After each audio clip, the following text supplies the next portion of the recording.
नमस्कार, एक बार फिर से आप सभी का स्वागत है। इस वीडियो के माध्यम से मैं सुप्रीम कोर्ट का एक बहुत यूजफुल जजमेंट आप लोगों के साथ शेयर करने वाली हूं, जो झूठे एफआईआर को क्वैश करने के लिए बहुत यूजफुल है। जैसा कि कानून का यूज होने के साथ साथ मिसयूज बहुत ज्यादा हो रहा है वर्तमान में, चाहे वो पति पत्नी के विवाद को लेकर हो या यारी दोस्ती में हो, पार्टनरशिप में हो या फिर कोई रिश्तेदारी नातेदारी का मामला हो।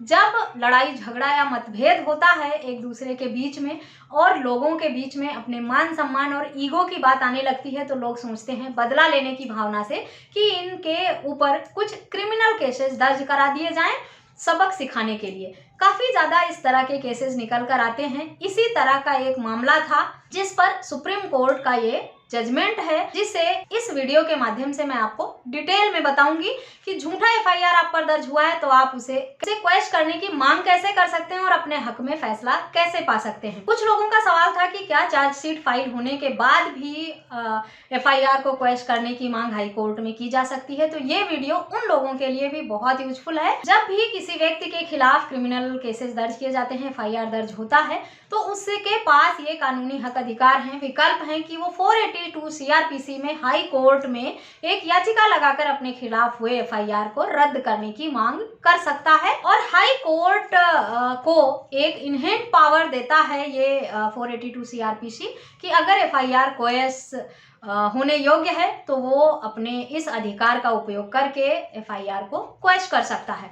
लेकिन इस मामले में हाई कोर्ट ने एफआईआर को क्वैश करने से मना कर दिया। इसके बाद मामला सुप्रीम कोर्ट पहुंचा और फिर सुप्रीम कोर्ट ने हाई कोर्ट को निर्देश किस प्रकार से दिया, इस वीडियो के माध्यम से डिटेल में जानेंगे। तो पूरी जानकारी पाने के लिए इस वीडियो को अंत तक जरूर देखें। मेरे चैनल पर नए हैं, अब तक सब्सक्राइब नहीं किया है तो प्लीज सब्सक्राइब करके बेल आइकन को जरूर प्रेस करें ताकि इस तरह की और भी इंफॉर्मेटिव वीडियोस आपको मिलती रहें। जजमेंट का नाम है Mamata Shailesh Chandra versus state of Uttarakhand and others. 29 जनवरी 2024 का ये जजमेंट है। इसमें संबंधित मामले में एफआईआर हुई थी 420 और 406 आईपीसी के अंतर्गत। एफआईआर दर्ज होने के बाद एक तरफ पुलिस इन्वेस्टिगेशन कर रही थी, दूसरी तरफ जो एक्यूज्ड थे जिनके खिलाफ मामला दर्ज हुआ था, उन्होंने 482 सीआरपीसी में एप्लीकेशन लगाई हाई कोर्ट में और इनहेरेंट पावर का उपयोग करके हाई कोर्ट से एफआईआर को रद्द करने की मामला 482 सीआरपीसी का जो है वो पेंडिंग में था, सुनवाई चल रही थी।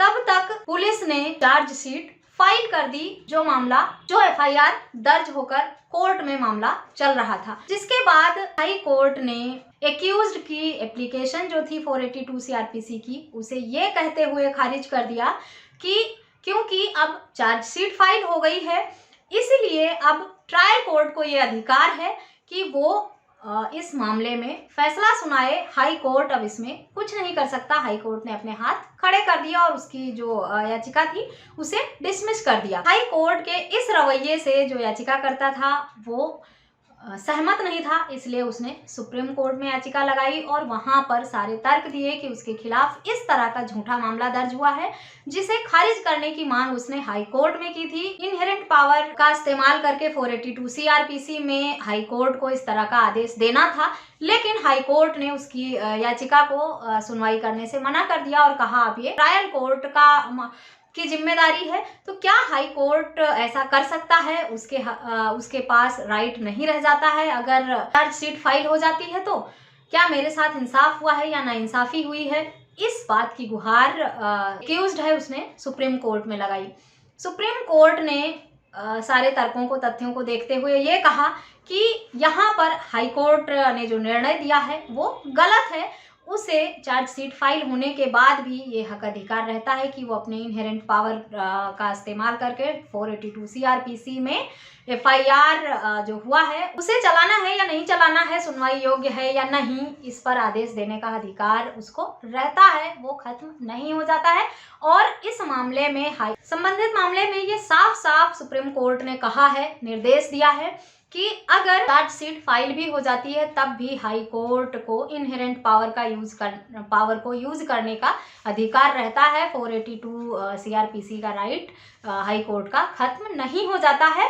इसीलिए सुप्रीम कोर्ट ने ये निर्देश दिया कि अब सुप्रीम कोर्ट आदेश करेगा हाई कोर्ट को कि वो इस मामले पर मेरिट के आधार पर डिसाइड करे कि ये एफआईआर क्वैश होने योग्य है या नहीं। साथ ही जब तक हाई कोर्ट का फैसला नहीं आ जाता तब तक उस व्यक्ति को पुलिस गिरफ्तार भी नहीं कर सकती है, यानी सुप्रीम कोर्ट ने उसे एक तरह से एंटीसिपेटरी बेल भी दे दी। दो तरह का फायदा सुप्रीम कोर्ट जाने से इस मामले में व्यक्ति को हुआ। तो अगर आपके खिलाफ भी कोई भी झूठा मामला दर्ज हुआ है, चाहे पत्नी ने आरोप लगाकर कर दिया है या मित्र रिश्तेदारों ने कर दिया है या किसी बिजनेस के मामले में किसी भी तरह का अगर झूठा मामला दर्ज हुआ है, आपके खिलाफ झूठा एफआईआर दर्ज हुआ है, तो 482 सीआरपीसी का यूज करके आप उसमें क्वेश्चन की मांग कर सकते हैं। आपके पास पर्याप्त सबूत होना चाहिए मामले को साबित करने के लिए कि ये मामला झूठा क्यों है, क्या तर्क है आपके पास। अगर हाई कोर्ट सुनवाई नहीं करता है तो सुप्रीम कोर्ट की इस गाइडलाइन का हवाला देकर आप उसे बाउंड कर सकते हैं। चार्जशीट फाइल होने के बाद भी हाई कोर्ट मना नहीं कर सकता 482 सीआरपीसी के अंतर्गत सुनवाई करने से और अपना फैसला देने से। आशा करती हूँ ये जजमेंट झूठे मामले जो हैं, झूठे एफआईआर जो हुए हैं, उन केसों के लिए बहुत यूजफुल होने वाला है। जजमेंट का लिंक आपको वीडियो के डिस्क्रिप्शन बॉक्स से मिलेगा, वहां से आप डाउनलोड करके पढ़ सकते हैं, समझ सकते हैं पूरे केस को, क्या था पूरा मामला। उसके बाद भी कोई सवाल अगर आपके मन में आते हैं तो मुझे आप ईमेल, व्हाट्सएप या कमेंट करके पूछ सकते हैं। मेरा व्हाट्सएप नंबर आपको वीडियो के स्क्रीन पर मिल जाएगा, वहां से आप मुझसे व्हाट्सएप करके जजमेंट भी ले सकते हैं, कोई सवाल है तो पूछ सकते हैं।